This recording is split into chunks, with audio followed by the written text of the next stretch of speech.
কিভাবে আপনারা মাত্র এক ক্লিকে হ্যাপি নিউ ইয়ার পোস্টারগুলো ডিজাইন করতে পারবেন, সেই সম্পূর্ণ প্রসেসটি আপনাদেরকে আমি আজকের এই ভিডিওতে স্টেপ বাই স্টেপ দেখিয়ে দেবো এবং কিভাবে মাত্র এক ক্লিকে একেবারে ফ্রিতে কোনো প্রকার ঝামেলা ছাড়াই হ্যাপি নিউ ইয়ার 2025 এর পোস্টারগুলো ডিজাইন করতে হয়, সেই প্রসেসটি আপনাদেরকে আমি দেখিয়ে দেবো। চলুন বেশি কথা না বাড়িয়ে মূল ভিডিও শুরু করা যাক। মূল ভিডিও শুরু করার পূর্বে আপনাদের কাছে ছোট্ট একটা রিকোয়েস্ট থাকছে, এখন পর্যন্ত এই চ্যানেলটিকে সাবস্ক্রাইব করা না থাকলে অবশ্যই রিকোয়েস্ট থাকবে চ্যানেলটিকে সাবস্ক্রাইব করে দেবেন। আর এখন পর্যন্ত এই ফেসবুক পেজটিকে ফলো করা না থাকলে অবশ্যই ফেসবুক পেজটি ফলো করে ভিডিওটি একটি শেয়ার করে দেবেন বাকিদের উপকারের জন্য। ওয়েল ডান, চলে আসলাম মূল ভিডিওতে। মাত্র এক ক্লিকে একেবারে ফ্রিতে কোনো প্রকার ঝামেলা ছাড়াই হ্যাপি নিউ ইয়ার 2025 এর পোস্টারগুলো ডিজাইন করার জন্য আপনাদের একটি অ্যাপ্লিকেশনের প্রয়োজন হবে। অ্যাপ্লিকেশনটি ইনস্টল করার জন্য প্লে স্টোর অথবা অ্যাপ স্টোরে চলে যাবেন। চলে যাওয়ার পর এখান থেকে সার্চ বার, জাস্ট সার্চ বারে ক্লিক করে দেবেন। সার্চ বারে ক্লিক করে দেওয়ার পর আপনারা এখানে লিখবেন সকল ধরনের ফটো ফ্রেম, জাস্ট এটি লিখে সার্চ করে দেবেন। এটি লিখে সার্চ করে দেওয়ার পর আপনাদের সামনে অনেকগুলো অ্যাপ্লিকেশন চলে আসবে। সো এখান থেকে জাস্ট যে কোনো একটি অ্যাপ্লিকেশন আপনারা জাস্ট ইনস্টল করে নেবেন। ওয়েল ডান, জাস্ট আমাদের অ্যাপসটি ইনস্টল করা কমপ্লিট। চাইলে আপনারা এই অ্যাপসটি ইনস্টল করে নিতে পারেন। সো অ্যাপসটি ইনস্টল করা কমপ্লিট হয়ে গেলে যে কাজটি করবেন, এখানে দেখতে পাচ্ছেন ওপেন বাটন, জাস্ট এই ওপেন বাটনে ক্লিক করে দেবেন। ওপেন বাটনে ক্লিক করে দেওয়ার সাথে সাথে এই অ্যাপসের যে মূল ইন্টারফেস আপনাদের সামনে কিন্তু চলে আসবে। সো এখান থেকে আপনাদের যে কাজটি করতে হবে, এখানে চাইলে কিন্তু আপনার আদার যেসব পোস্টারগুলো রয়েছে সেগুলো কিন্তু চাইলে আপনারা এখান থেকে খুব সহজে বানিয়ে নিতে পারেন। এখান থেকে দেখতে পাচ্ছেন চাইলে আপনারা স্বাধীনতা মার্চ 21 ফেব্রুয়ারি এবং আদার্স কিন্তু পোস্টারগুলো ডিজাইন করতে পারবেন। সো আপনাদেরকে আমি দেখিয়ে দেবো কিভাবে আপনারা হ্যাপি নিউ ইয়ারের পোস্টারগুলো ডিজাইন করতে পারবেন। সো এখান থেকে যে কাজটি করবেন, দেখতে পাচ্ছেন হ্যাপি নিউ ইয়ার লেখা একটা অপশন আছে, জাস্ট আপনারা এটার উপর ট্যাপ করে দেবেন।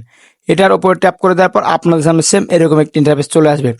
সো এখান থেকে চাইলে আপনারা কিন্তু 3টা ফ্রেমে কিন্তু পোস্টারগুলো ডিজাইন করতে পারবেন। জাস্ট এখানে দেখতে পাচ্ছেন উপরে একটি, মিডিলে এবং লাস্টে 3 নাম্বার। জাস্ট আপনারা 1 নম্বরে ক্লিক করে দেওয়ার পর এখান থেকে আপনাদের সামনে কিন্তু সেম এরকম একটি ইন্টারফেস চলে আসবে। সো এখান থেকে চাইলে আপনারা এখান থেকে যে কোনো একটাতে কিন্তু ফটোগুলো এডিটিং করতে পারবেন বা পোস্টারগুলো ডিজাইন করতে পারবেন। সো জাস্ট আপনাদেরকে আমি ফার্স্ট টাইম পোস্টারগুলো দেখিয়ে দেবো, দেন তারপর আপনাদেরকে আমি দেখিয়ে দেবো কিভাবে এখানে এক ক্লিকে কোনো প্রকার ঝামেলা ছাড়াই পোস্টারগুলো ডিজাইন করতে হয়। সো ব্যাকে চলে আসবো। ব্যাকে চলে আসার পর এখানে 2 নাম্বারটা আপনাদেরকে যদি আমি দেখিয়ে দিই, তাহলে এখান থেকে দেখতে পাচ্ছেন 2 নাম্বারে কিন্তু অনেকগুলো হ্যাপি নিউ ইয়ার পোস্টার চলে এসেছে। সো এখান থেকে আপনাদেরকে আমি 3 নাম্বারটা দেখাই দিই, তাহলে এখান থেকে দেখতে পাচ্ছেন কি সুন্দরভাবে হ্যাপি নিউ ইয়ার পোস্টারগুলো কিন্তু চলে এসেছে। সো এখান থেকে আপনাদের যে কাজটি করতে হবে, যে কোনো একটি পোস্টার সিলেক্ট করতে হবে। সো আপনারা চাইলে এখান থেকে আনলিমিটেড পোস্টারগুলো কিন্তু ডিজাইন করতে পারবেন। সো এখান থেকে আপনাদের যেটি পছন্দ হবে জাস্ট সেটির উপরে ক্লিক করে দেবেন।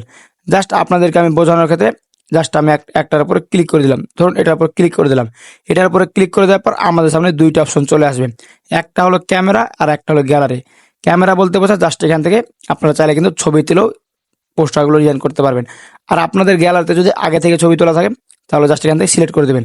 গ্যালারির উপরে ক্লিক করে দেওয়ার পর আপনাদের গ্যালারিটি শো হবে এবং এখান থেকে আপনারা যে ফটো দিয়ে এরকম পোস্টার ডিজাইন করবেন জাস্ট এখান থেকে সেই ফটোটা সিলেক্ট করে দেবেন। ওইলে আমাদের ছবি সিলেক্ট করা কমপ্লিট। এখন এখান থেকে দেখতে পাচ্ছেন আমাদের কিন্তু হ্যাপি নিউ ইয়ার পোস্টারগুলো তৈরি করা হয়ে গেছে। আপনাদেরকে যদি আমি দেখাই, তাহলে এখান থেকে দেখতে পাচ্ছেন আমি কিন্তু ছবিটাকে জুমও করতে পারছি এবং জুম আউটও করতে পারছি। সো অবশ্যই এখান থেকে আপনাদের এই পোস্টার ডিজাইন করার সময় এখান থেকে আপনাদের পছন্দ মতো কিন্তু জায়গা সিলেক্ট করে নেবেন ছবিটা রাখার জন্য। জাস্ট এখান থেকে আপনাদের যদি পোস্টার ডিজাইন কমপ্লিট হয়ে থাকে তাহলে যে কাজটি করতে হবে, সেভ করার জন্য এখানে দেখতে পাচ্ছেন মেমোরি আইকন, জাস্ট এই মেমোরি আইকনে ক্লিক করে দেবেন। এই মেমোরি আইকনে ক্লিক করে দেওয়ার সাথে সাথে আপনাদের কিন্তু হ্যাপি নিউ ইয়ার 2025 এর পোস্টারগুলো ডিজাইন করা কমপ্লিট হয়ে যাবে। সো ভিউয়ার্স, এই ছিল মূলত আজকের ভিডিও। আপনাদেরকে আমি দেখিয়ে দিলাম কিভাবে আপনারা মাত্র এক ক্লিকেই কোনো প্রকার ঝামেলা ছাড়াই হ্যাপি নিউ ইয়ার 2025 এর পোস্টারগুলো ডিজাইন করে নিতে পারবেন। সো ভিউয়ার্স, আজকের এই ভিডিওটা আপনার কাছে কেমন লাগলো অবশ্যই মতামত কমেন্ট বক্সে জানাবেন। আর ভিডিওটা দেখে একটু উপকারী মনে হয়ে থাকলে অবশ্যই ভিডিওতে লাইক দিয়ে চ্যানেলকে সাবস্ক্রাইব করে দেবেন।